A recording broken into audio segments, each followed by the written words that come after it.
नमस्कार दोस्तों, स्वागत है आप सभी का हमारे YouTube चैनल देव जी के ट्रिक्स में। तो दोस्तों हम यहाँ पर हिंदी साहित्य पढ़ने वाले हैं, जो कि हमने आपको पिछले वीडियो में बताया था कि हिंदी साहित्य को 4 भागों में विभाजित किया गया है और उसमें से पहला पार्ट आपका हो चुका है, जो कि आपका आदिकाल, जिसे वीरगाथा काल कहते हैं, वो पार्ट आपका अपलोड हो गया है। प्लेलिस्ट में आपको मिल सकता है। ये दूसरा पार्ट है जहाँ पर हम लोग पढ़ेंगे भक्ति काल, और इस प्रकार से अरेंज किया गया है कि आपको कोई प्रश्न ढूंढने की जरूरत नहीं है। 4 किताबें या 10 वीडियो आपको देखने की जरूरत नहीं पड़ेगी। XYZ कोई भी ऐसा क्वेश्चन आपको नहीं बाकी होगा जो इस वीडियो में आपको ना मिल जाए, ठीक है। और याद रखिए, इसका कोई वीडियो आपको तोड़ नहीं मिलेगा। कोई दूसरा कॉपी कर ले वो बात दूसरी है, लेकिन अभी तक आपको ऐसा वीडियो हिंदी साहित्य में आपको नहीं मिलेगा। चलिए स्टार्ट करते हैं। अगर आपको पसंद आता है तो वीडियो को लाइक जरूर करें, ठीक है, शेयर भी करें। चलिए, यहाँ पर आपका दिया गया है भक्ति काल। भक्ति काल को 2 भागों में विभाजित करते हैं, निर्गुण काव्य धारा और आपका सगुण काव्य धारा। निर्गुण काव्य धारा को भी हम लोग 2 भागों में डिवाइड करते हैं, ज्ञानश्री शाखा और आपका प्रेमाश्री शाखा। इसी प्रकार से सगुण काव्य धारा को 2 भागों में विभाजित करते हैं, रामाश्री और आपका कृष्णश्री शाखा में विभाजित करते हैं। अब यहाँ पर आपको देख लेना है कि निर्गुण काव्य धारा की विशेषता क्या है। निर्गुण काव्य धारा की विशेषता क्या है कि इस शाखा में ईश्वर के निराकार रूप की उपासना की गई है। निराकार रूप की उपासना की गई है। दूसरा पॉइंट आपका है कि जाति प्रथा का विरोध एवं हिंदू मुस्लिम एकता पर विशेष बल दिया गया है। याद रखिएगा, निर्गुण काव्य धारा में क्या किया गया है कि जाति प्रथा का विरोध किया गया है, हिंदू मुस्लिम एकता पर विशेष बल दिया गया है। निर्गुण काव्य धारा की 2 आपकी शाखाएं हैं। एक आपका है ज्ञानश्री, जो कि आपके संत काव्य हैं, और प्रेमाश्री शाखा, जो कि आपके सूफी काव्य हैं। इनमें से हम लोग पहला पॉइंट पढ़ेंगे ज्ञानश्री शाखा, जिसे संत काव्य के नाम से भी जानते हैं। पहला पॉइंट, ज्ञानश्री शाखा के प्रमुख कवि आपके कौन से हैं? तो याद रखिए, बहुत ही बेहतरीन प्रश्न आपके हैं। कौन आपका है? कबीरदास। याद रखिए, ज्ञानश्री शाखा के प्रमुख कवि कौन थे आपके? कबीरदास थे। कबीर जो कि कह सकते हैं अरबी भाषा का शब्द है। याद रखिए, जो कबीर है यह आपकी अरबी भाषा का शब्द है, जिसका अर्थ है महान या श्रेष्ठ। नेक्स्ट पॉइंट कि कबीरदास दिल्ली के सुल्तान सिकंदर लोदी के समकालीन थे। सर्वप्रथम कबीर की वाणियों का प्राचीनतम नमूना गुरु ग्रंथ साहिब में मिलता है। किसमें मिलता है? तो गुरु ग्रंथ साहिब में मिलता है। कबीर की वाणियों को बीजक में संकलित करने का श्रेय इनके शिष्य धर्मदास को जाता है। याद रखिए, इनकी जो वाणी दी गई, कबीर की वाणी दी गई है, ठीक है, जो बीजक में आपके हैं, उनमें जो संकलित किया है इनके शिष्य है धर्मदास को जाता है। इनकी देख सकते हैं कि काफ़ी ऐसी रचनाएं हैं जो कि बहुत ही बेहतरीन है, बहुत पूछी जाती हैं। तो देख लीजिए, यहाँ पर एक तरफ कवि रखे हैं, दूसरी तरफ आपकी रचनाएं। पहला आपके यहाँ पर देख सकते हैं कबीरदास, ठीक है, हर एक पॉइंट कबीरदास से स्टार्ट हुआ है ना। तो कबीरदास को पहले यहाँ पर पढ़ते हैं। कबीरदास जो कि इनकी महत्वपूर्ण रचना आपका बीजक है, जिसमें से साखी, शबद, रमैनी, ये तीनों को मर्ज करके इसी में आपका कर दिया गया है, ठीक है। अगले आपके कवि हैं यहाँ पर कौन से? रैदास, जिन्हें रविदास के नाम से भी जानते हैं। इनकी जो आपकी है वो कौन सी आपकी रचना? तो आपकी बानी है। अगले आपके हैं नानक देव। नानक देव जिनकी रचना आपकी देख सकते हैं, इनकी रचनाएं ग्रंथ साहिब, ठीक है, किसी ग्रंथ साहिब में संकलित हैं, जिनके संकलनकर्ता गुरु अर्जुन देव थे। याद रखिएगा, जो आपके गुरु ग्रंथ साहिब है, इसके संकलनकर्ता आपके कौन थे? गुरु अर्जुन देव थे। नेक्स्ट पॉइंट आपका है दादू दयाल। दादू दयाल जिनकी रचना आपकी कौन सी है? इनकी रचना आपकी है अंगवधु, जो कि एक काव्य संग्रह है, ठीक है। दादू दयाल क्या है? ये एक काव्य संग्रह है। और अगला प्रश्न आपसे पूछा गया है मलूक दास। मलूक दास की जो आपकी रचना है वो आपकी रत्न खान और आपका ज्ञान बोध। अगला यहाँ पर है सुंदर दास। सुंदर दास की जो रचना है वो आपकी कौन सी है? आपकी सुंदर मिलाप विलाप, ठीक है, सुंदर विलाप है। तो ये आपके महत्वपूर्ण है, इसका स्क्रीनशॉट आप ले सकते हैं, कॉपी में भी आप नोट करिएगा। अगला पॉइंट आपका दिया है कबीर दास की भाषा। हमेशा एग्जाम में पूछा जाता है, ठीक है ना। तो याद रखिए, रामचंद्र शुक्ल ने कबीर दास की भाषा को सदुक्कड़ी भाषा की संज्ञा दी है। एग्जाम में क्वेश्चन आपसे पूछेगा कि कबीर दास की भाषा सदुक्कड़ी है, ये किसने कहा है? किसने कहा है? तो आपके रामचंद्र शुक्ल ने कहा है, ठीक है। अगला है श्याम सुंदर दास ने कबीर दास की भाषा को पंचमेल खिचड़ी कहा है। तो याद रखिए, पंचमेल खिचड़ी जो कहा है वो आपके श्याम सुंदर दास ने कहा है, और सदुक्कड़ी जो बोला है वो आपके रामचंद्र शुक्ल ने कहा है। दोनों ही पॉइंट नोट करिएगा। अगला प्रश्न आपसे दिया गया है कि हजारी प्रसाद द्विवेदी ने कबीर की भाषा को क्या बोला है, तो वाणी का डिटेक्टर। ठीक है, क्या बोला गया भाई, तो वाणी का डिटेक्टर जो कहा है वो आपके हजारी प्रसाद द्विवेदी ने कहा है। ये भी पॉइंट आपको नोट करना है। नेक्स्ट पॉइंट आपका आ गया है प्रेमाश्रयी शाखा, जिन्हें हम लोग सूफी काव्य के रूप में जानते हैं। तो जो आपके प्रेमाश्रयी शाखा है ये आपके सूफी काव्य हैं। यहाँ पर आपका प्रेमाश्रयी शाखा के प्रमुख कवि आपके कौन से हैं, तो महत्वपूर्ण आपका पॉइंट है ये आपके हैं मलिक मोहम्मद जैसी। याद रखिए कौन आपके हैं, मलिक मोहम्मद जैसी। ये प्रेमाश्रयी शाखा के प्रमुख आपके कवि हैं। इस शाखा को प्रेम मार्गी माना गया है। याद रखिए इस शाखा को प्रेम मार्गी माना गया है। क्यों, क्योंकि इसमें से ईश्वर की प्राप्ति होती है, ऐसी इनकी मान्यता है। कहते हैं अगर आस्था रखें तो भगवान की प्राप्ति हो जाती है, ये प्रेमाश्रयी में। ठीक है ना। अगला पॉइंट आपसे पूछा गया है कि भक्ति काल की सूफी काव्य धारा में ही परमात्मा को स्त्री और आत्मा को पुरुष के रूप में चिन्हित किया गया है। याद रखिएगा कि भक्ति काल में जो सूफी काव्य धारा है इसमें से जो परमात्मा है उसे स्त्री का रूप दिया गया है और जो आपकी आत्मा है उसे पुरुष के रूप में चिन्हित किया गया है। अगला पॉइंट है कि सूफी संतों की शैली कैसी है, तो याद रखिए सूफी संतों की जो शैली है वो आपकी मसनवी शैली है, मसनवी शैली। ठीक है, याद रहेगा। अब यहाँ पर इनसे जुड़े हुए जो प्रेमाश्रयी शाखा के प्रमुख कवि हैं उनकी रचनाएं हैं, यहाँ से ज़्यादा आपको कुछ देखने को नहीं मिलेगा, यहीं पर आपको सब मिल जाएगा। कह रहा आपसे मलिक मोहम्मद जैसी, जिस प्रकार से वहाँ पर आपके पहले कबीरदार थे इसी प्रकार इन्हें पहले हम लोग लेंगे मलिक मोहम्मद जैसी के। तो मलिक मोहम्मद जैसी जो कि आपकी सबसे महत्वपूर्ण इनकी आपकी कौन है, तो आपका पद्मावत महाकाव्य है। ठीक है, और आपका अखरावट, आखिरी कलाम, ठीक है, आखिरी कलाम, कन्हावत और आपका चित्ररेखा, ये आपके मलिक मोहम्मद जैसी की आपकी रचनाएं हैं। अगला है मुल्ला दाऊद।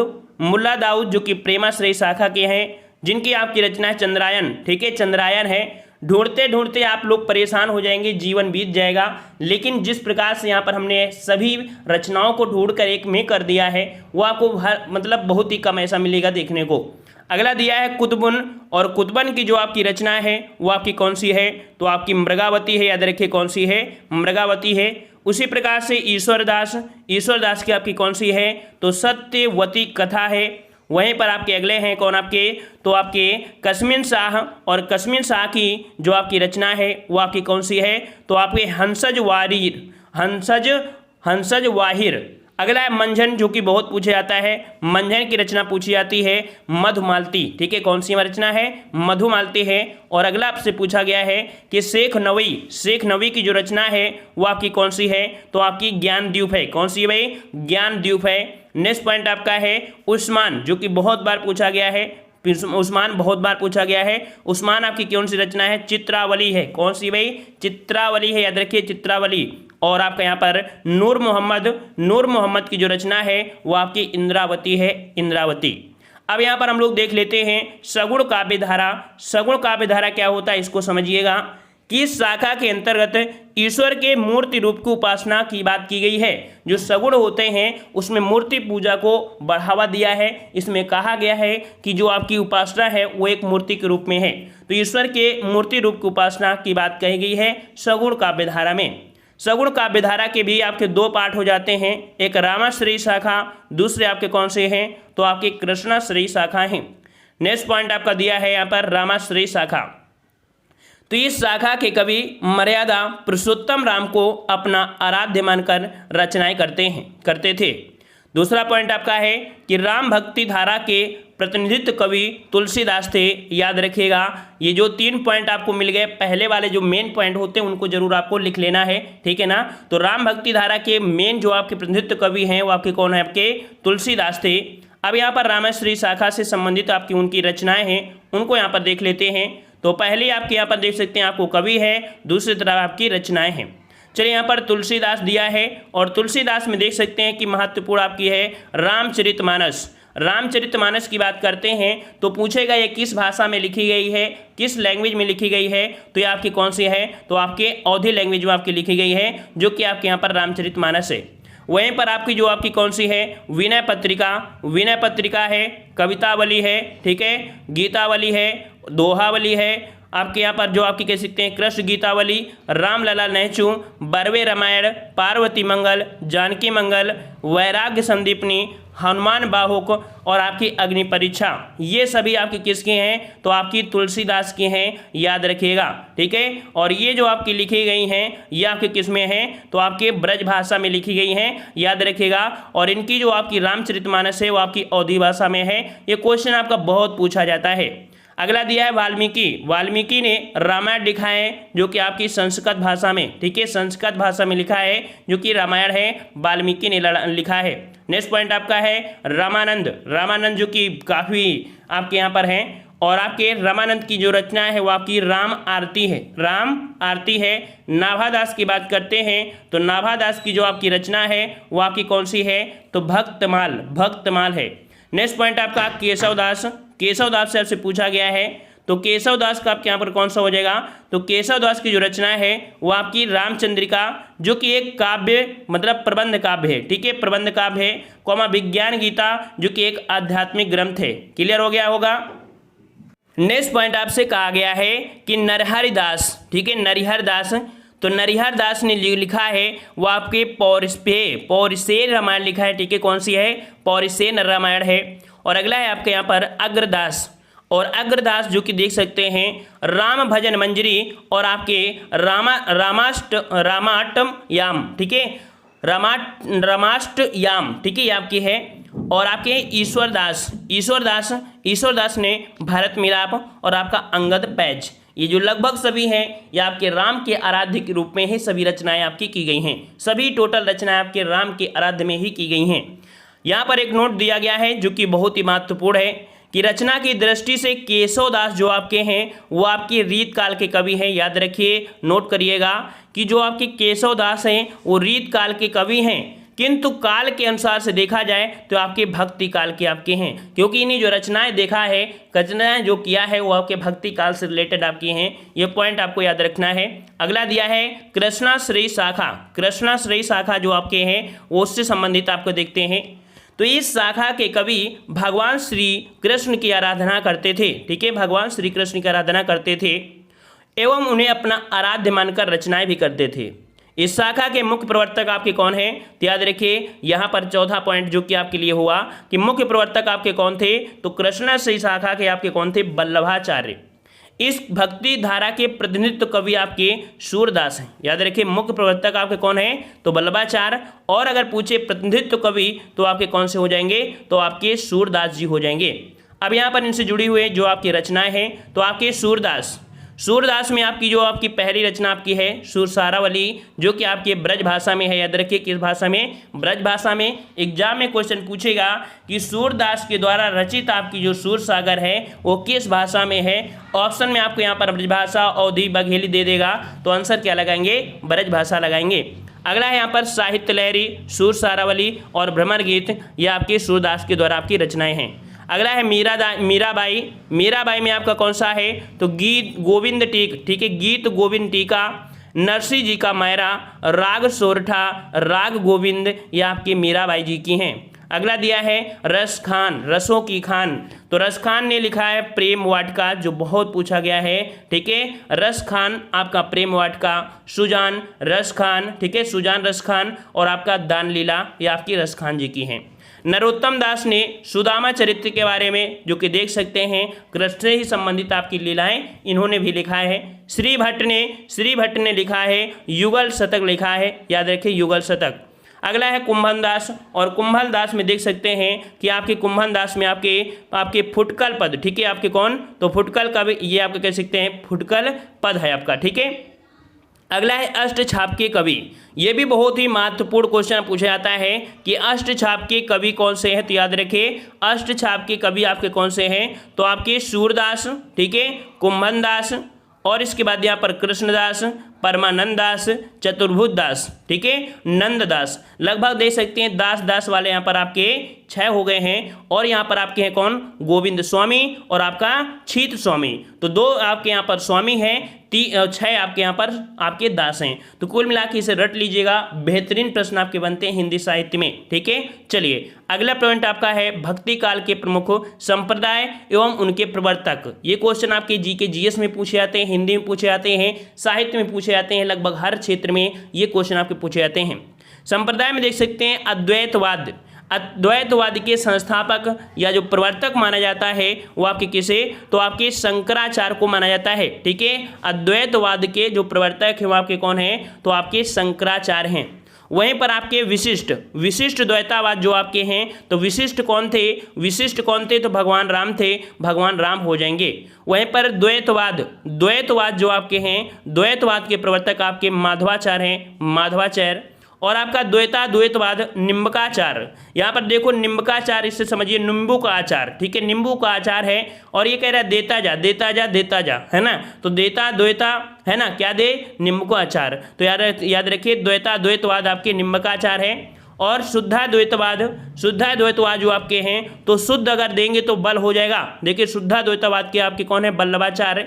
और अगर शुद्ध अगर आप खाएंगे, शुद्ध आप पिएंगे तो क्या होगा, बल आपको आएगा, बल, तो इससे होगा शुद्ध, क्या होगा, बल हो जाएगा। ठीक है, अगला दिया है मीमांसा दर्शन के आपके कौन हैं, तो आपकी जैमिनी है, जैमिनी आपके याद रखिएगा। अगला दिया है सांख्य दर्शन, और सांख्य दर्शन के जो आपके प्रतिपादक हैं वो आपके कौन हैं, तो आपके पतंजलि हैं, याद रखिएगा। अगला है न्याय दर्शन के, तो न्याय दर्शन के आपके कौन से हैं, तो आपके गौतम हैं। और आपके वैशेषिक दर्शन जो आपके हैं वो आपके कौन आपके हैं, तो आपके कणाद हो जाएंगे, कणाद। अगला पॉइंट आपका दिया गया है, यहाँ पर आपके कुछ और भी हैं, जैसे चरवाक दर्शन, जिसे लोकायतन बोलते हैं। चरवाक दर्शन को हम लोकायतन बोलते हैं, जिसके प्रतिपादक आपके कौन से हैं, तो आपके महर्वशपत्य। ठीक है, महर्वशपत्य ये आपके हैं। और आपके जैन दर्शन जो कि आपका एक स्यादवाद है, इसके जो आपके हैं संप्रदाय वो आपके कह सकते हैं पार्श्वनाथ हैं। ठीक है, कौन आपके संस्थापक, तो पार्श्वनाथ हैं। श्री संप्रदाय के जो आपके हैं वो आपके कौन, तो रामानुजाचार्य हैं। और आपके दादू पंथ के आपके कौन है, तो दादू दयाल है, ये इनके आपके संस्थापक हैं। ठीक है, और यहाँ पर आपका अगला आ गया है रीतिकाल। ठीक है, रीतकाल है, और एक पार्ट में हम आपको एक ही बता रहे हैं, वीडियो बड़ा भी ना हो और आनंद भरा रहे। और ऐसा देख सकते हैं हर एक पॉइंट आपको दिए गए हैं। और यहाँ पर रात 8:30 बजे जो टेस्ट होता है, ठीक है, रात 8:30 बजे डेली टेस्ट होता है, तो आप लोग डेली का डेली टेस्ट लगाएंगे तो हिंदी में किसी समस्या नहीं होगी। प्लेलिस्ट के माध्यम से सभी आप वीडियो देख सकते हैं, जो कि बेहतरीन थ्योरी आपको बताई गई हैं। ये तो एक प्रकार से हम आपको ट्रेलर के रूप में दे रहे हैं, थोड़ा बेसिक आपको ज्ञान हो जाएगा। फिर इसके बाद एक को लेके, जैसे कबीरदास है, कबीरदास के बारे में पूरी रचनाएं, उनकी जीवन कुंडली को लिखेंगे और एक वीडियो को इस प्रकार से क्रमबद्ध से लाएंगे ताकि किसी प्रकार की समस्या ना हो। ये एक स्ट्रक्चर है जो एग्जाम में यही से डायरेक्ट क्वेश्चन बन जाते हैं, लेकिन ज्ञान होना जरूरी है, क्योंकि एग्जाम में एग्जामिनर कहीं से भी क्वेश्चन रख सकता है। समझ में आ गया ना। तो ये जो लिंक है, कह सकते हैं हिंदी की, ये टूटने ना पाए, लगातार सभी वीडियो आप देख लीजिएगा, किसी प्रकार की समस्या आपकी नहीं होगी।